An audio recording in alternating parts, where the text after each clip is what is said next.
High বন্ধুরা, আশা করি তোমরা সবাই ভালো আছো, সুস্থ আছো। সবাই ভালো থেকো, সুস্থ থেকো। আমিও তোমাদের অনিতা দিদি ভালো আছি।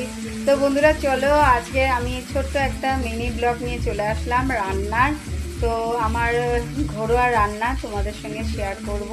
তো চলো বন্ধুরা, দেখতে পাচ্ছ এইখানে আমি একটুখানি শিউলি পাতা নরম নরম আর পুঁই শাক পাতা আর কাঁচা লঙ্কা পেঁয়াজ কুচিয়ে কালো জিরে দিয়ে বেসন দিয়ে আর একটু নুন হলুদ দিয়ে এটাকে মিক্স করে এটা বড়া ভাজা করব। আর এখানে দেখতে পাচ্ছ এই যে বাঁধাকপি কেটে রাখা রয়েছে, এই বাঁধাকপি আলু বেগুন আর চিংড়ি মাছ রয়েছে, সেটা চচ্চড়ি হবে। তো তোমাদের সঙ্গে শেয়ার করছি চিংড়ি মাছ। হ্যাঁ, তো চলো। আর এইখানে এই যে চিংড়ি মাছ রয়েছে, এই চিংড়ি মাছ দিয়ে হবে চচ্চড়ি।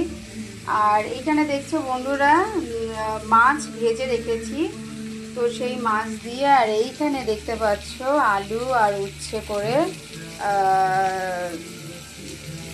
একটা তরকারি হবে। তো এই ছিল আজকের আমার রান্না বন্ধুরা। তো তোমাদের সঙ্গে শেয়ার করলাম আর আশা করব সবার ভালো লাগবে। আর বেশি বড় করলাম না এই ভিডিওটা, এইখানেই আমার এই ব্লগটা আমি শেষ করছি।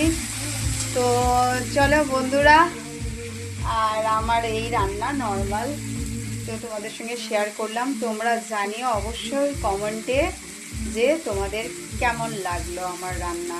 তো চলো, টাটা, বাই বাই।